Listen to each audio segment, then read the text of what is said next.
बिस्मिल्लाहिर्रहमानिर्रहीम। Unit 5 sets and functions. इसमें देखें कुछ इम्पॉर्टेंट प्रॉपर्टीज़ हैं। एसोसिएटिव प्रॉपर्टी और ऑफ यूनियन और इंटरसेक्शन वो तो इजीली हो सकती हैं। मैं आपको डिस्ट्रीब्यूटिव प्रॉपर्टीज़ करवा रहा हूँ। डिस्ट्रीब्यूटिव प्रॉपर्टी ऑफ यूनियन और intersection.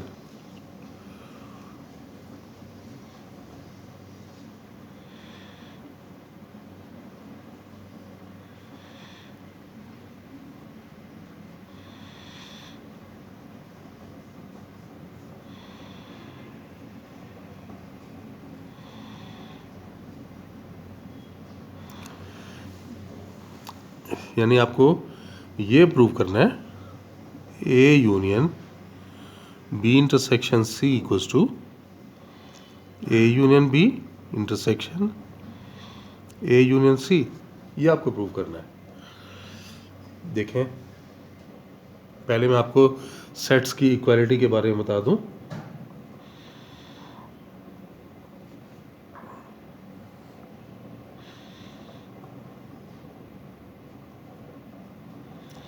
Equality of two sets.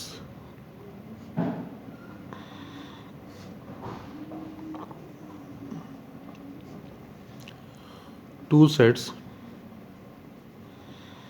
A and B are said to be equal if A is a subset of B and B is a subset of A। ये equality of two sets की definition है कि दो sets को अगर आप equal prove करना चाहते हैं तो फिर आपने ए को बी का सबसेट लाना होगा और बी को ए का सबसेट लाना होगा। यही बात देखें यहाँ पे है, इक्वल दरमियान में आ रहा है। लेफ़्ट साइड पे एक सेट है, राइट साइड पे एक सेट है, तो ये दो सेट्स की इक्वालिटी है। तो लेफ़्ट साइड को राइट साइड का सबसेट लाना होगा, फिर राइट साइड को लेफ़्ट साइड का सबसेट लाना होगा। इस तरह से ये प्रूव हो सकेगा। तो सबसेट लाने के लिए देखें, हम एक एलिमेंट ले लेते हैं। हम कहते हैं कि ये एक एलिमेंट बिलोंग करता है।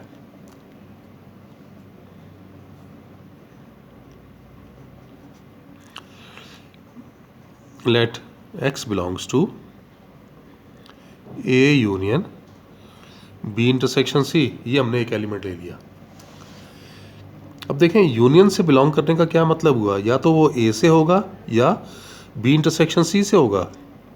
It implies that x belongs to A और x belongs to B intersection C।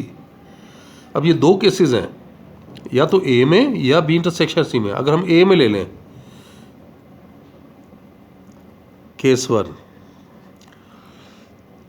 If x belongs to A। देखें, हमने A में ले लिया।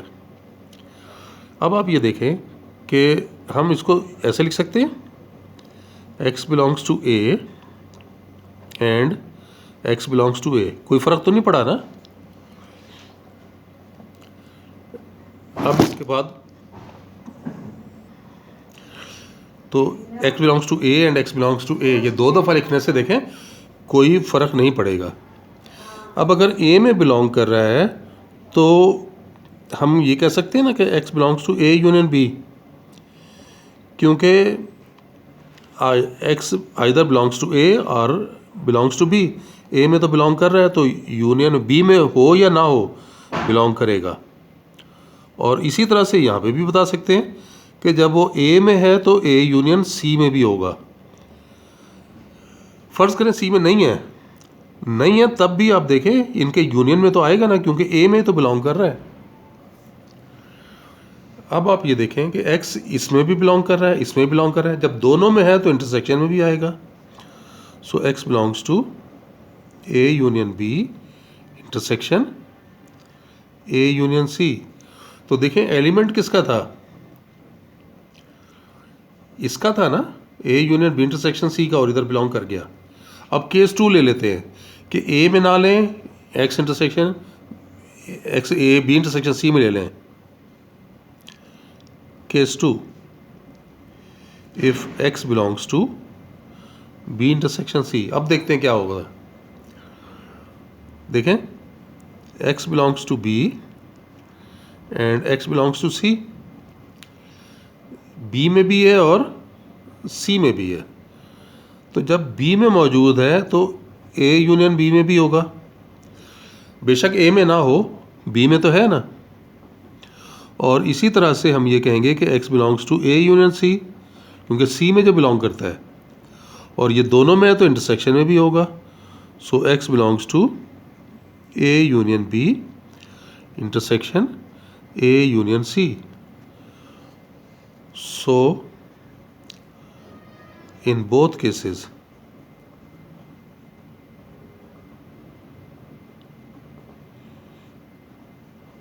cases x belongs to A union B intersection A union C. Hence A union B intersection C is a subset of A union B और intersection A union C। ये आ गई question number 1। ये subset कैसे हुआ? क्योंकि इसके सारे के सारे एलिमेंट इसके अंदर बिलोंग कर गए। क्योंकि एलिमेंट देखें, x हमने इसका लिया था ना, इसका एलिमेंट लेके प्रूव कर दिया कि वो एलिमेंट इसके अंदर भी बिलोंग कर रहा है और ये x जनरल एलिमेंट है, यानी सारों को रिप्रेजेंट कर रहा है। तो इस सेट के तमाम एलिमेंट्स इस सेट के अंदर बिलोंग कर गए हैं, तो इसलिए ये इसका सबसेट हो जाएगा। अब हम दूसरी साइड को लेते हैं ना। अब let y belongs to A union B intersection A union C। इससे क्या पता चल रहा है आपको? It implies that y belongs to A union B and y belongs to A union C। ये A यूनियन B में भी है और A यूनियन C में भी है। इस अब क्या पता चल रहा है? A यूनियन से क्या पता चल गया आपको? y बिलोंग्स टू A और y बिलोंग्स टू B, ये है ना। इधर पर क्या है? y बिलोंग्स टू A और y बिलोंग्स टू C। या क्या? यानी y या तो A में है या B में, या A में है या C में है। तो इसको ऐसे लिख सकते हैं, y बिलोंग्स टू A और y belongs to B and y belongs to C। क्योंकि ऑप्शन है ना, A में या B में, A में या C में। तो अगर A में ना होगा तो फिर B में और C में, दोनों में होगा। और B एंड C का मतलब intersection. So y belongs to A और y belongs to B intersection C। तो R आ रहा है ना, इसमें होगा या इसमें होगा, तो इनके यूनियन में हो जाएगा। So y belongs to A union B intersection C। तो एलिमेंट देखिए, हमने ये लिया था, तो इसके तमाम एलिमेंट्स इसमें बिलोंग कर गए, तो ये इसका सबसेट हो जाएगा। सो A union B intersection A union C is a subset of A union B intersection C। ये नंबर 2 हो गया। अब देखें, मैंने इक्वालिटी की बात की थी, दो सेट्स की इक्वालिटी, तो ये पूरी हो गई ना। ये दोनों एक दूसरे के सबसेट हो गए। By 1 and 2 A union B intersection C equals to A union B intersection A union C। तो इस तरह से देखें, हमने ये प्रूव कर दिया। तो ये इक्वालिटी को भी हमने डिफाइन करके डिस्ट्रीब्यूटिव प्रॉपर्टी प्रूव की है। चलें, बस आज के लिए इतना ही। इंशाल्लाह नेक्स्ट लेक्चर में मज़ीद प्रॉपर्टीज़ करेंगे। अल्लाह हाफिज़।